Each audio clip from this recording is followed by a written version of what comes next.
Welcome to the Michigan Man Podcast on Wolverine Sports Radio, a member of the V-Sporto Network, and in partnership with SB Nation's Maize and Brew, for Wolverine fans from coast to coast.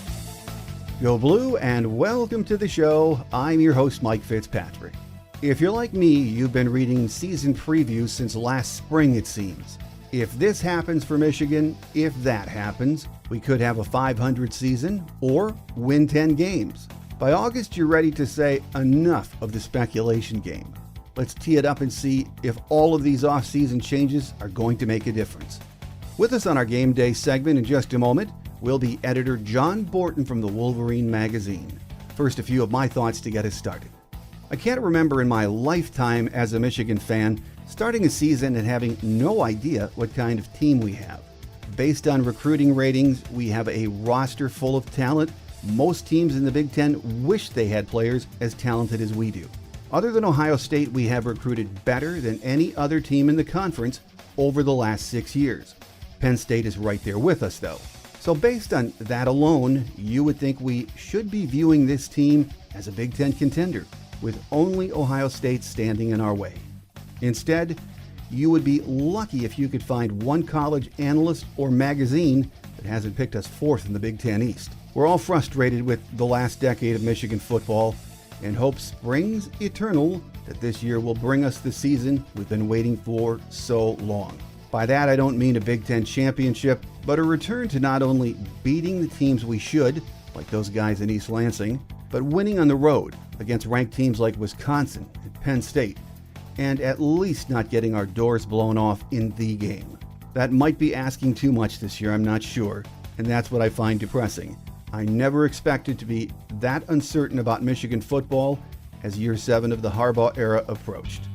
My guest today says he's more optimistic than most of our local media. He actually thinks we should win 8 games, and if our talent plays like it should, maybe even 10. Up next on our Game Day segment is the longtime editor of the Wolverine Magazine, John Borton. So stay with us.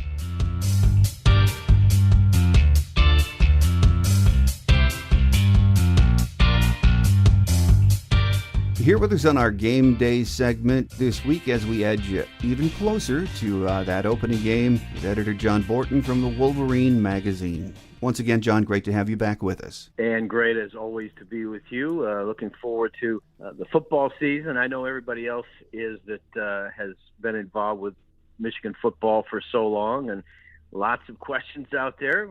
Let's try to answer some. Oh, yeah. And as we said, in less than 2 weeks, we're going to tee it off against Western Michigan in the Big House with a real live crowd this year. No more cutouts.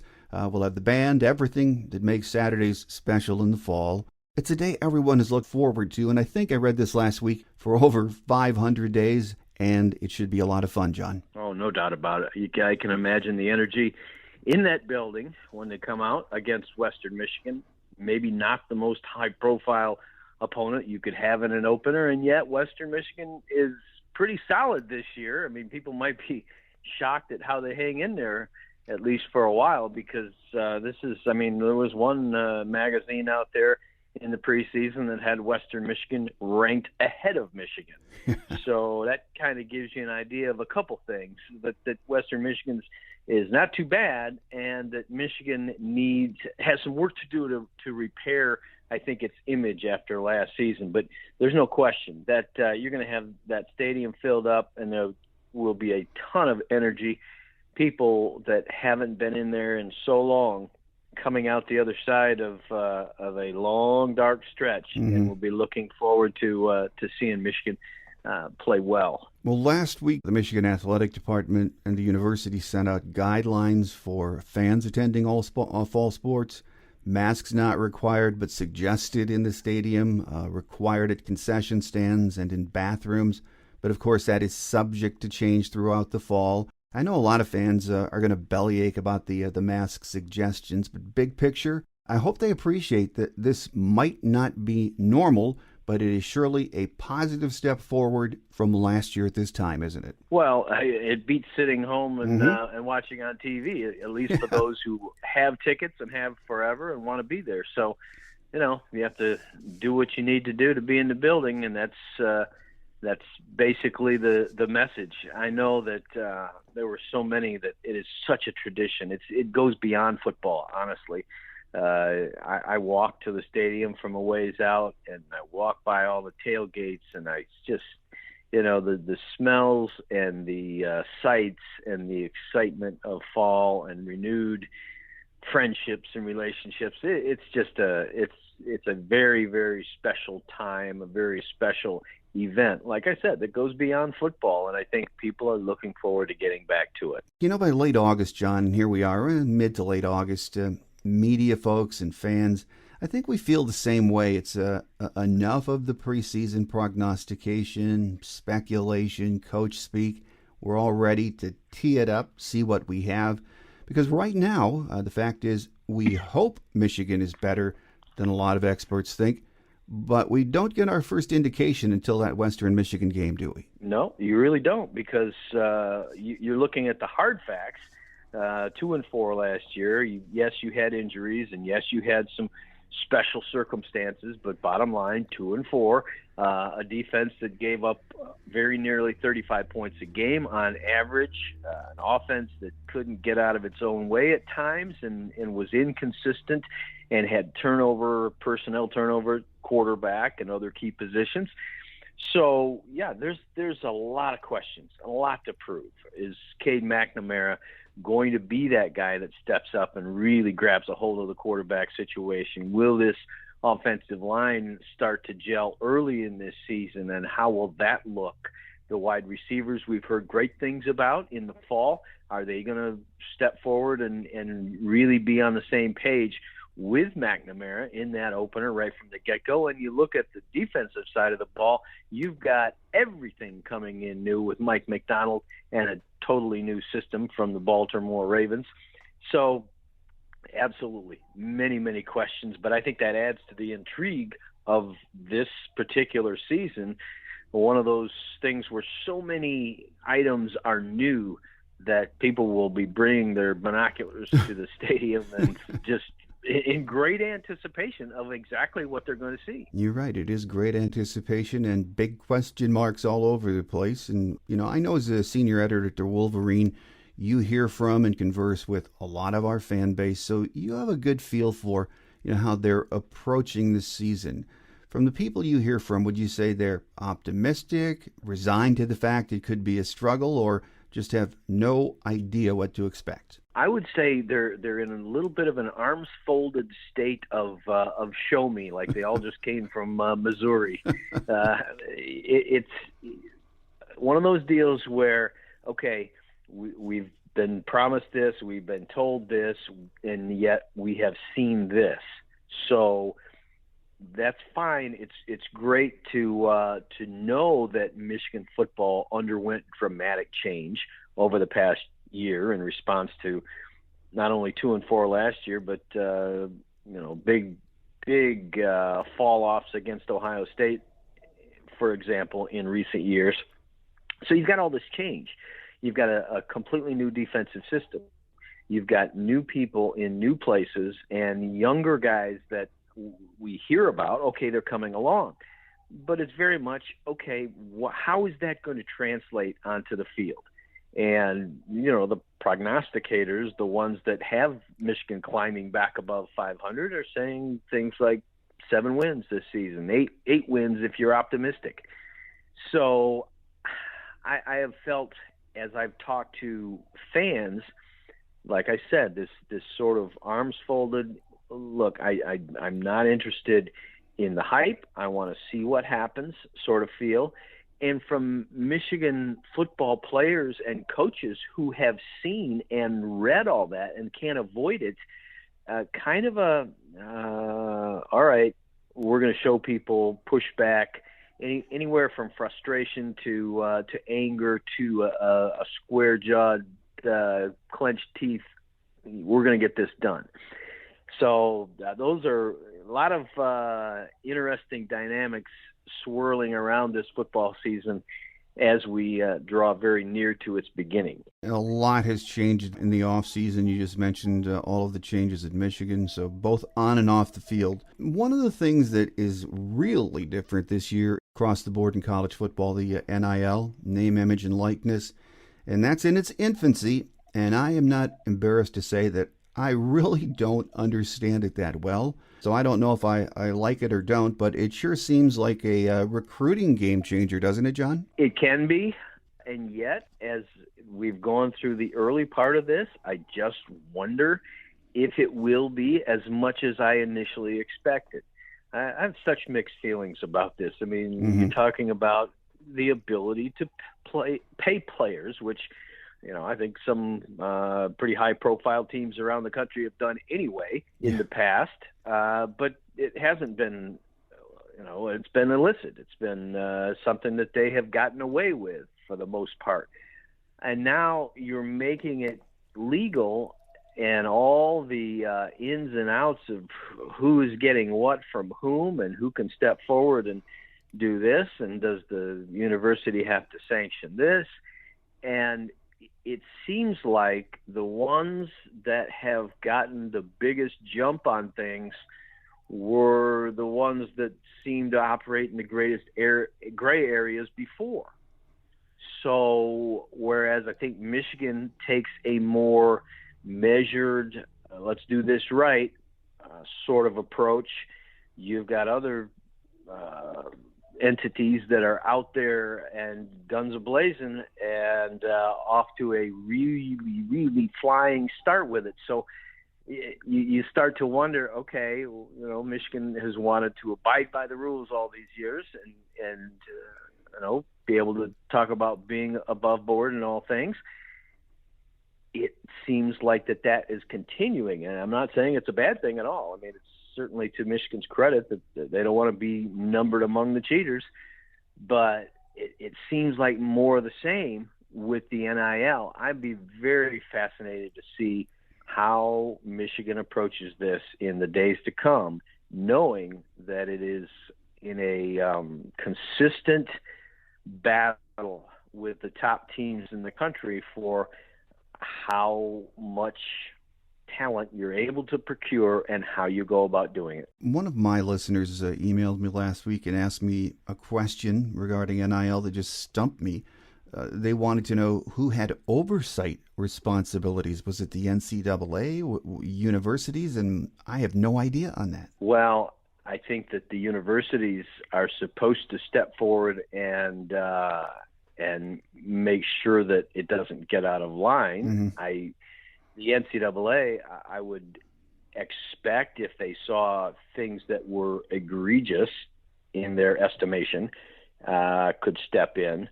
But I think so much is going to fall to the universities to, okay, what are we going to allow? What are we going to facilitate? What are we going to promote?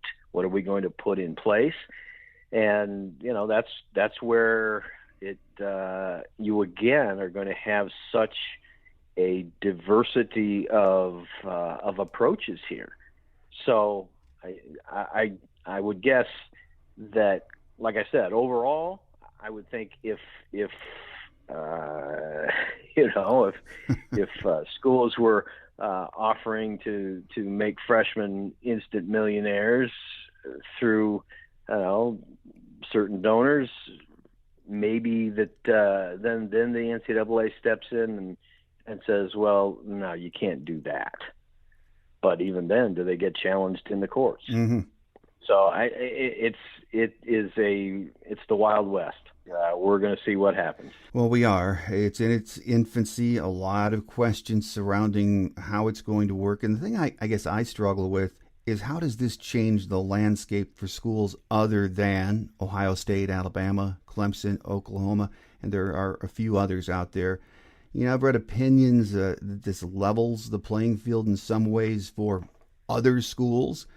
I just can't see how that is true, but again, I don't understand it that well yet. Until I see how this rolls out, I'm sort of looking at it, I think, like many fans I've talked to, is it's kind of the rich get richer end game right now, which I know that's cynical, but it sure seems like we're opening a big can of worms, doesn't it? Well, it does, and I wrote about this not all that long ago, saying in a column that it could it could be a way for the entities such as Michigan, such as Notre Dame, that want to play at a high level and want to do so with integrity to maybe close that gap on the outlaw programs, basically. Mm-hmm. But again, as I see this develop, it makes me wonder. It makes me wonder how much, how soon, how will they approach this? And I'm going to have a conversation coming up with Ward Manuel, who, as you know, is the athletic director of Michigan, and that's one of the questions that I have for him. Okay, what is Michigan's approach going to be with regard to this moving forward? Mm-hmm. It's how will they handle it? Will they be able to convert it into a situation where, okay, we know players were getting X amount at other schools illicitly before. Can that gap be narrowed through totally above board means? Or is it still a situation where, okay, it'll bump up this much for those opting for Michigan's football program, but it will bump up, watch it go crazy over here and over here. Well, time will tell on all of these NIL questions. It's going to be fascinating to watch. But for now, it's just great to have college football back and forget about that. So let's talk about this Michigan team and get a few of your thoughts, John, starting with that quarterback position. Unless something changes in the next week and a half or so, it sure sounds like Cade McNamara will be under center to start the year, doesn't it? Yeah, I think that is absolutely true. I don't see it changing at all, barring some, heaven forbid, some sort of injury. Cade McNamara, I spoke to him in the spring for our football preview, and he revealed a great deal of maturity in how he went about things. Remember, only a little more than a year ago, he was third on the depth chart, behind two guys that are not even in the program anymore. Mm-hmm. And yet he went about his business every single day as if he were going to be the starter. And he just said to himself, I know that I am going to start at some point. And that actually came along. That happened. But the fact that he was ready, the fact that he did everything that, they tell you to, that doesn't always happen when you're not named that starter. It is not always, okay, I'm going to have a next man up mentality.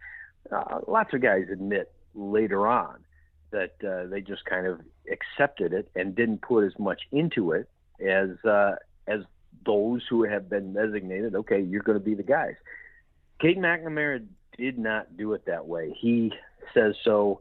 His father says so as I talk to him, but most importantly, his teammates sense that. Right. Ryan Hayes just came out and said that he has taken charge in a leadership role as well or better than anybody that he's been around since he's been here. And, it has really firmed up Cade McNamara's situation.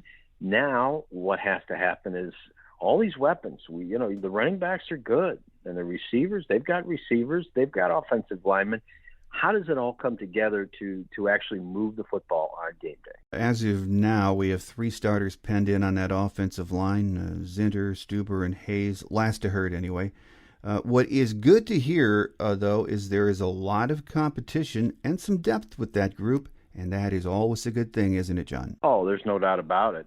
You're looking at Trente Jones as a possible other starter over there at that left guard spot, but you've got Chuck Filiaga, who had a great summer and started there last year and is pushing like crazy.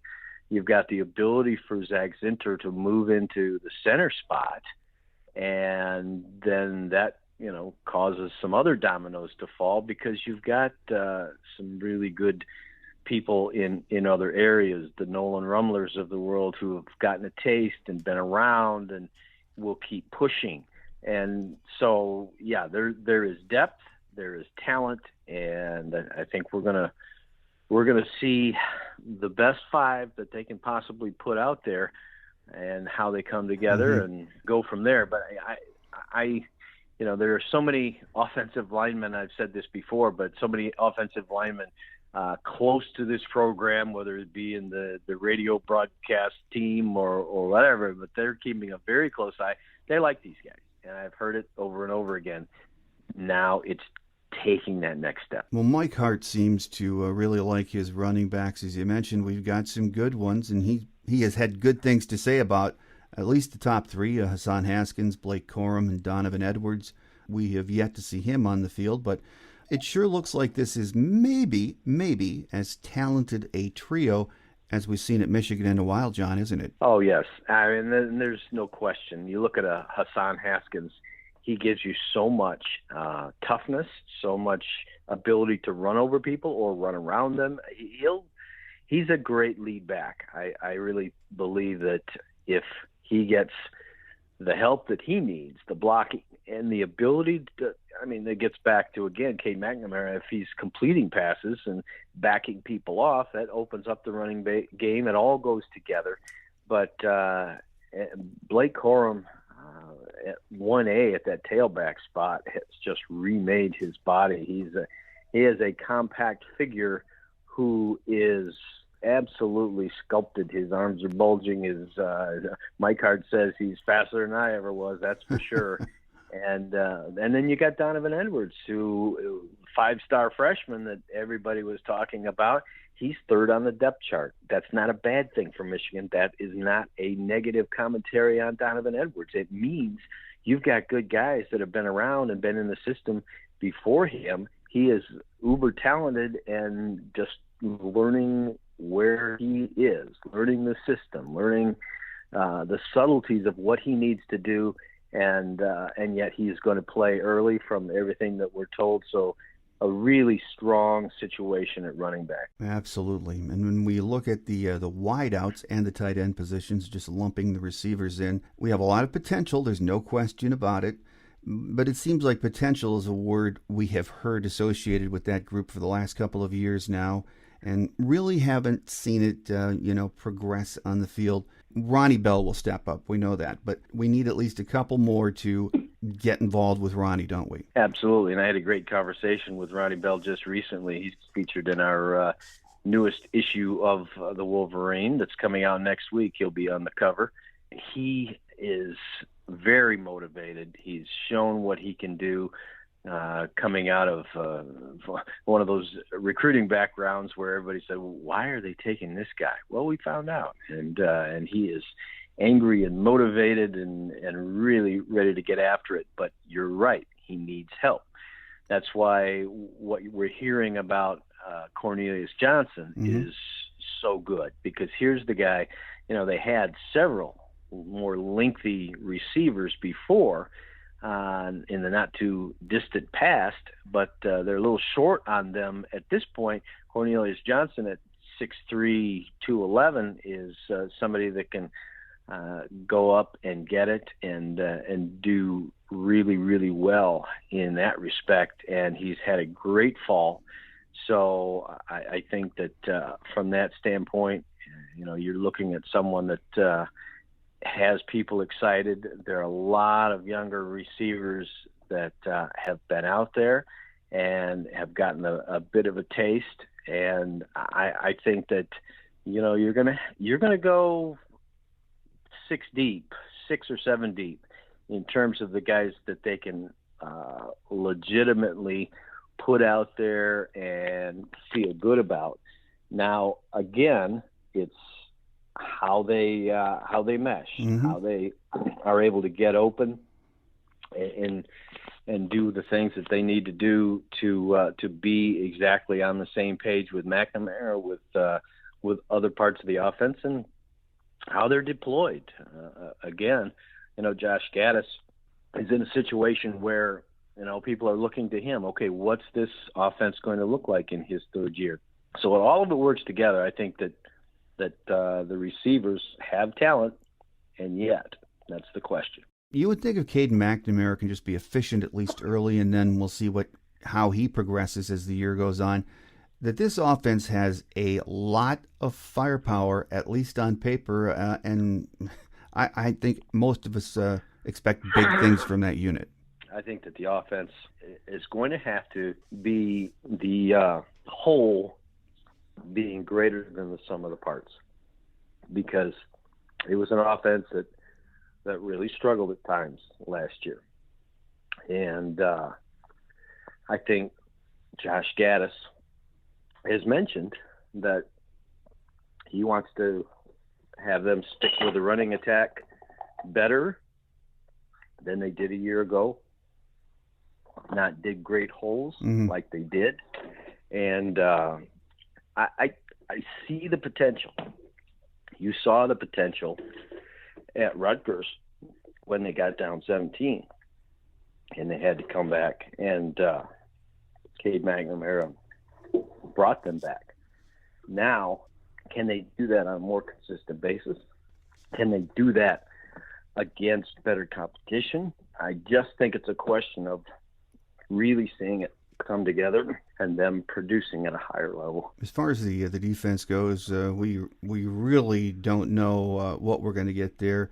Mike McDonald, as you mentioned, in his first year as defensive coordinator. I was a little bit surprised when BTN was in town a week or so ago watching practice and then the scrimmage.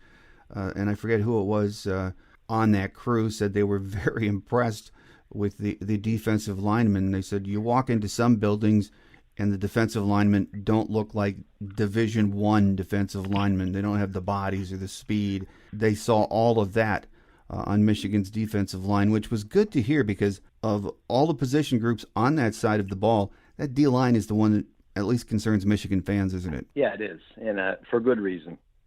I think that not only the frontline guys, but the depth has been a big question mark.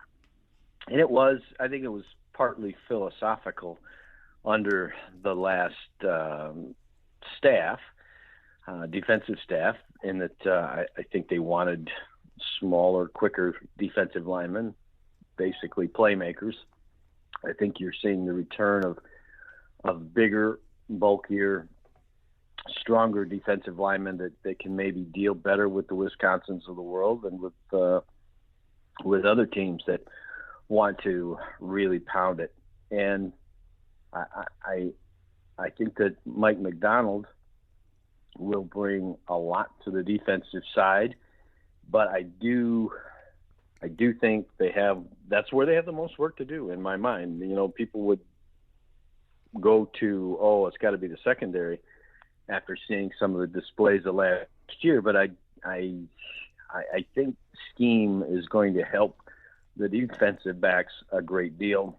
I don't know. I don't know that scheme can make up for those one-on-one matchups up front where you have to win. I think Michigan certainly has some players that are going to be able to step forward and get some things done, but I'm not sure that at this point they have proven it to the extent that, okay, everybody is all in on the fact that, you know, they're that solid up front.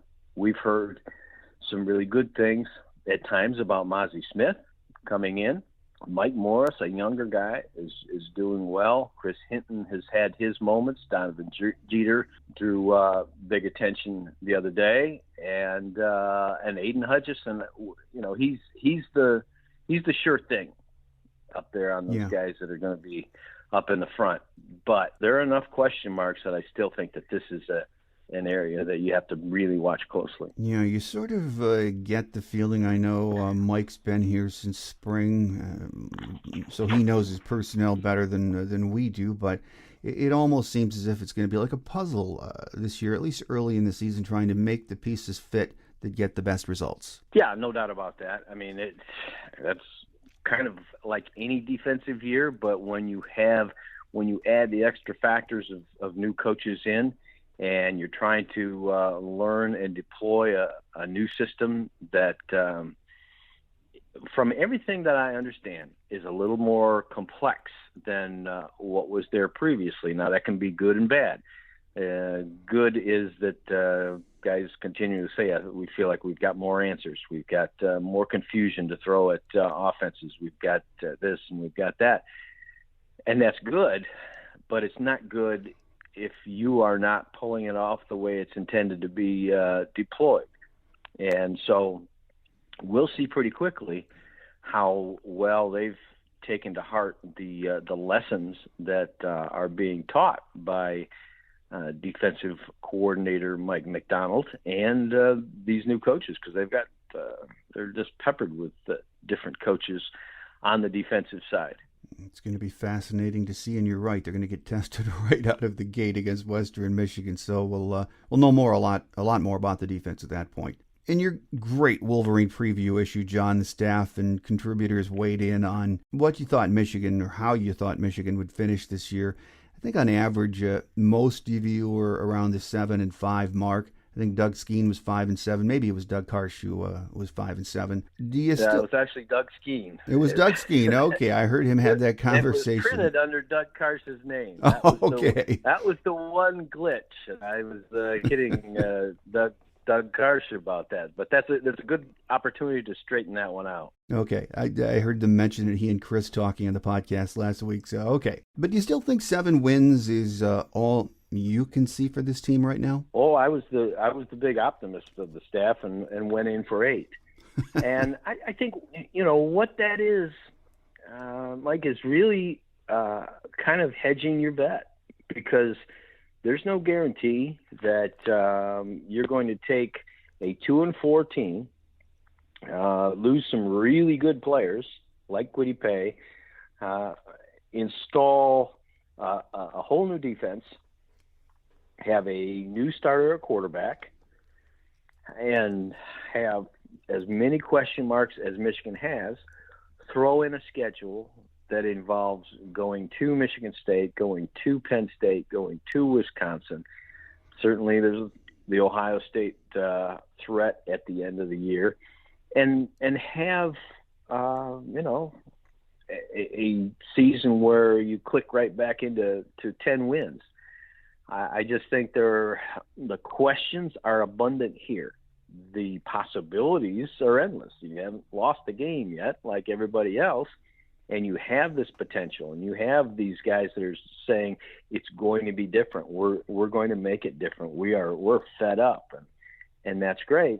But I think the prognostications here are a direct result of what we saw on the field, and trying to gauge, okay, how much better can they get over the course of several months, even with all the changes. Well, final question before we let you get away then, John, and rolling off that last question, you and I know the fans are going to find 7 or 8 wins not acceptable.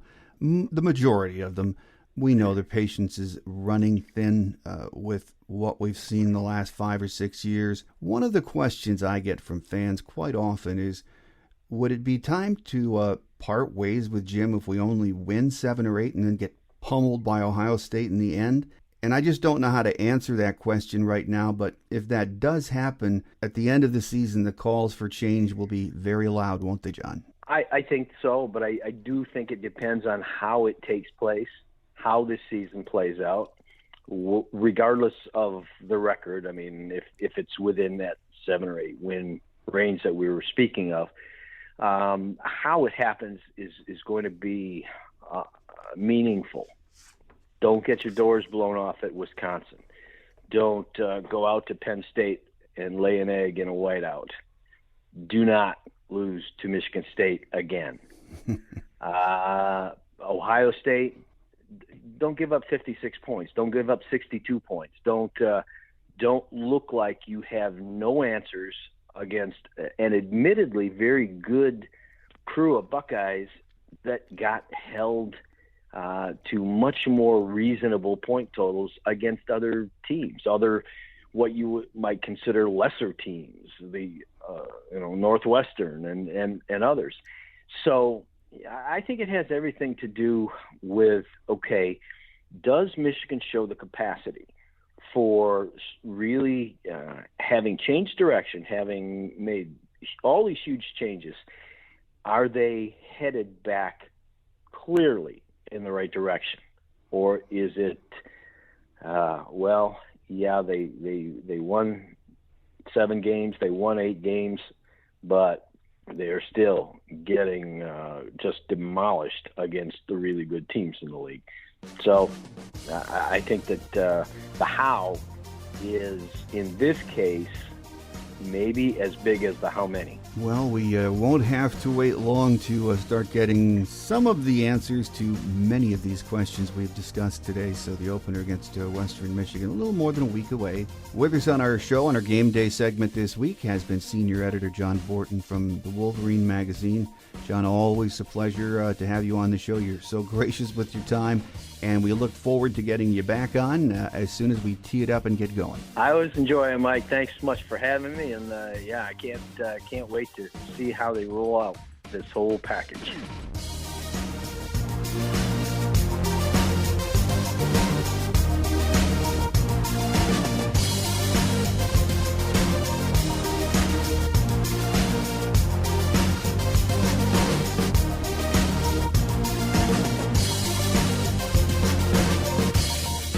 On Quick Hits today, it was another week where we heard very little news out of Fort Schembechler. Mike Hart made a media appearance and raved about his backs. Ryan Hayes met with the press and said things feel different and better with the team this summer. No discussion of injuries either. This weekend preseason practice comes to an end. On Sunday, Michigan starts game week preparation for the opener with Western. This isn't your grandfather's Broncos team either. Many of the preseason magazines have them rated ahead of us, and I never thought I'd see that day. So we are just a week away from having some kind of idea what Michigan football will look like this year. Don't be surprised if the Western game is a dogfight too. Just getting a W in the opener, however we get it done, has to be the goal. We need to get this season underway on a positive note. It is imperative. Next week, we begin our regular season program schedule. On Tuesday, it will be our Michigan Game Day show. Then on Thursday, our Visitors Edition. My scheduled guest on Tuesday's show is Jim Brandstatter, the radio play-by-play voice of our Wolverines. On Thursday, we are scheduled to hear from Robin Hook, the longtime radio voice of the Broncos. So hopefully with Jim and Robin's schedules, we can work it out. You never know this time of year. And I hope you'll join us as we prepare for the beginning of another Michigan football season. That does it for another show. I'm your host, Mike Fitzpatrick. Have a great Wolverine week, everyone. Until we meet again, take care, and as always, go blue. Thanks for joining us today on The Michigan Man, here on Wolverine Sports Radio, a member of the V Sporto Network, and in partnership with SB Nation's Maize and Brew. Our listener lines are open 24/7 for your calls at 313-263-4842.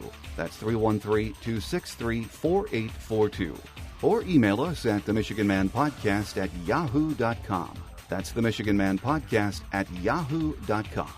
The Michigan Man Podcast is produced at the studios of Robin Lynn Productions, Allen Park, Michigan, and is not affiliated with the University of Michigan. Go Blue!